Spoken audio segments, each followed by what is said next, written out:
I want to talk about Blackmagic versus Sony to do feature film. Which one is the best? I've tried both. I've done a lot of feature with them. Let's talk about it. Today I want to talk about Blackmagic versus Sony. Which one is best? Is there pros, cons, everything? There is. So I've done so many films with the Blackmagic Pocket 6K, and I've done a lot with the Sony A7IV. That's what I'm shooting right now. This is my current camera, so I guess you guessed it, I sold the Blackmagic. But why? So first of all, I want to talk about I shot maybe 3 with the Pocket, and I've shot 4, I think, with the Sony. And all of them, I'm gonna say it's only my thoughts on my process, because I'm sure you're gonna use the Sony for different people, they're gonna hate it, and the same thing for the Blackmagic. So for me, with my style, the way I'm doing it, it's gonna be my opinion. So mostly my style I'm shooting, it's all alone. There's no crew. I do all aspects of my film, from writing, producing, casting, color grading, sound design, mixing, all that stuff. I do everything except sound. I got the sound person on set. So I need a camera that's gonna really help bring that style alive. I need something that is going to be fast. The execution needs to be quick. It needs to be portable, because I'm always traveling around the world. I don't shoot in my hometown. What I love the most about the Blackmagic is the quality. The images is beautiful, but now every camera is beautiful. They come from Canon, Sony, Panasonic, whatever. The quality is beautiful. Where I started, my first feature film on the horizon was shot with the 8K Red. And I was all excited with that camera. Oh my God, it's big, 8K, my film is gonna be amazing. And the camera doesn't do nothing. On the contrary, I think it was more problematic, because yeah, the quality is great, you shoot raw and everything, but my style, I felt I was blocked, because I couldn't do, back then there was no gimbal, like the Ronin was not existing, so everything was handheld. It was slow. Just booting the camera took 1 minute at least. Then my second feature, I did the same thing, the Red. I was all excited again, but then I was really getting frustrated, because I could not have the shot or the vision of what I had in mind because of that camera. Because like I said, I'm all alone when I do in film, so it's not like I have a crew of 25 people helping me with the pulling, the focus pulling and all that stuff. It's all alone, handheld, and I wanted to have so many shots on a gimbal and different stuff, and that camera was not giving me what I wanted. So that's why for my third one, I've decided to sold everything, and I went with the Fuji X-T3. So small, one of the shittiest camera, and mostly it's because it was so small. But when I did a test between the Red and the Fuji, people didn't see a big difference. Of course there's a little bit of difference, but still it was not like, oh my God, it's so different. So that's why I said, you know what, screw it, I'm gonna decide to buy the gimbal, have this small camera. And that's where I really fell back in love with cinema, because I was free to do anything I want. I was free to just really capture any kind of scene that I had in mind, a shot that I wanted to do. It was possible to get. For example, there's a shot in April Skies where I'm going down the stairs for like 5 stairs. It's a one take, and it would have been impossible with the Red, but with the Fuji it was so easy to fly through those stairs. So for me, that's what I'm looking when I do shots, is it possible to create those movements? If I have a vision, is the camera helping me, or is gonna block me? So that's why after the Fuji I bought the Blackmagic, and I love his form factor. It's small, beautiful screen, you shoot raw, it's cool, you can fix everything in post, it gives you a lot of flexibility, but at the same time, who cares? I didn't see a point where raw was just like so beneficial. I didn't see that. And the file is not that big, but still, when you finish a feature film, it's around 6, 7, 8 terabyte. That's a lot of space. So you have to think about that. You have to think about the hard drive. So yeah, the quality is beautiful. You shoot raw, that's beautiful. Big screen, beautiful. That's about it, because after that, it just, once you go through, yeah, of course you have a beautiful quality, but after that I feel the negative just takes over. One of the negatives that I think for me is the most crucial was the manual focus. Of course, everyone is going to say, oh, if you want to shoot film professionally, you need to do manual focus. Yeah, says who? For me, I want to be, like I said, I want to have the flexibility to just shoot fast and have the camera that helps me and not blocks me. So many times I lost time because I was trying to get my shot with the focus, because every camera that I had, Blackmagic or Sony, it's always on my gimbal. So you do the focus pulling with the little wheel that's connected to the focus wheel.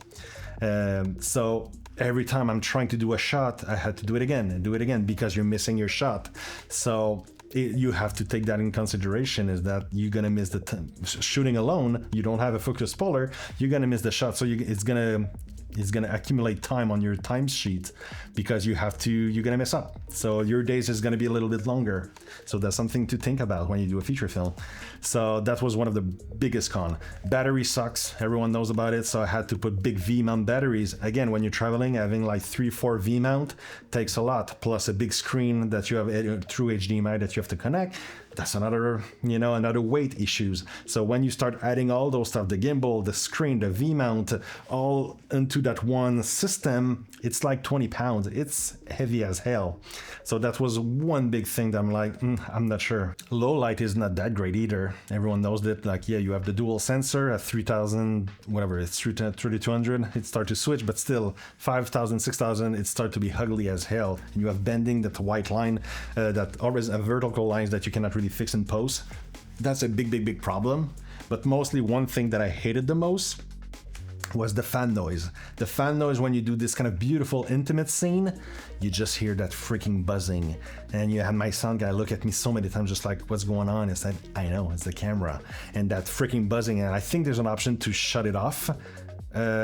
But it's just, even if sometimes it's just the buzzing of the camera and not just the fan, but even if you shut it off, then it goes to overheating pretty quickly if you're shooting outside or whatever with the desert and stuff like that. So, but mostly inside, that freaking buzzing is a nightmare because in post, just to clean that up, this just takes a lot of time.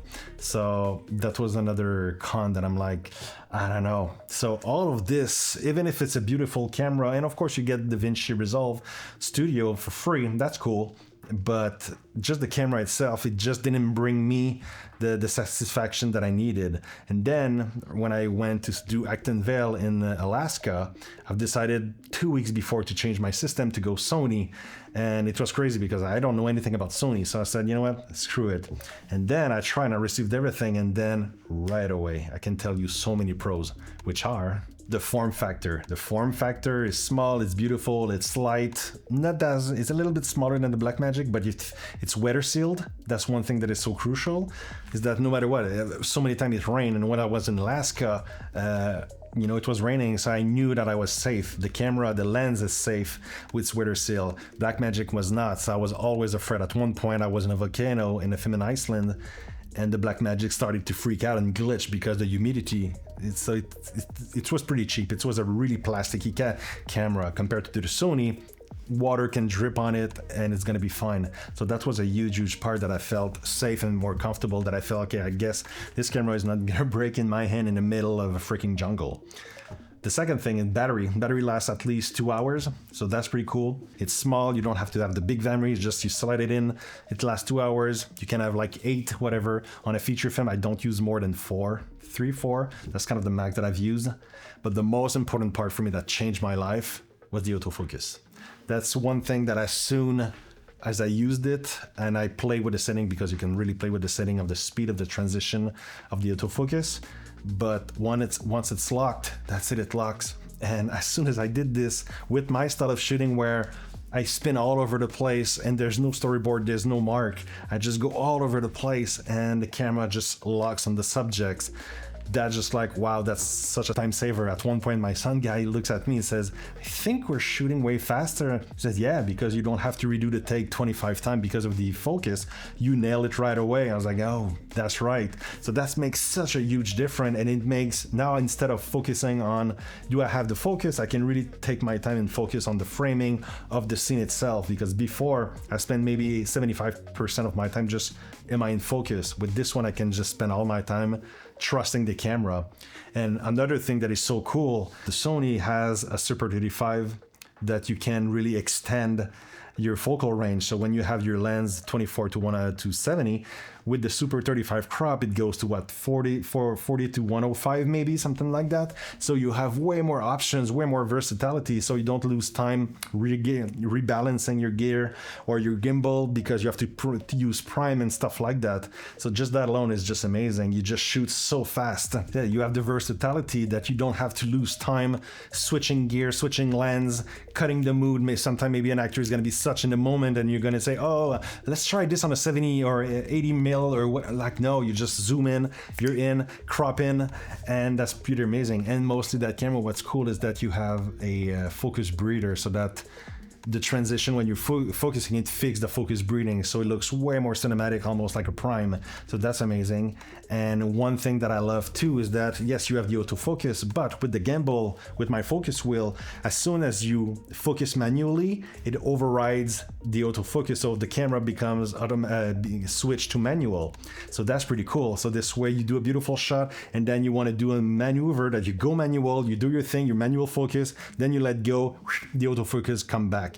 I don't think the Sony FX3 or A7S3 got that. So I think it's only the A7IV that got it. I might be wrong, but I think so. So just that alone, I was just like, wow, that's so amazing. And after that, we have the low light. The low light is great. I can go to like 8,000 with noise reduction, and it fixes everything. It's just super sharp and beautiful.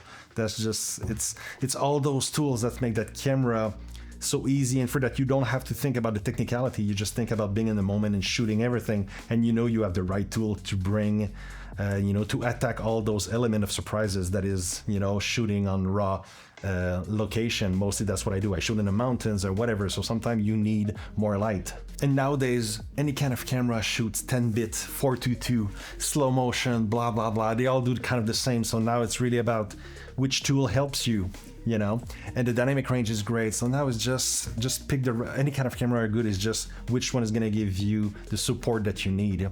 And then we can go to the negative. I wrote all my thing, all the positive. One negative, it's like the flip out screen can be maybe a little bigger. Who cares? Just focus, and you get used to it at one point. But yeah, for me, that camera, once I switch, that's it. It's a no-brainer. I don't see why I would go back. That's the thing. I don't want to be gear addicted. Like, you don't want to change so much, and that's not the point.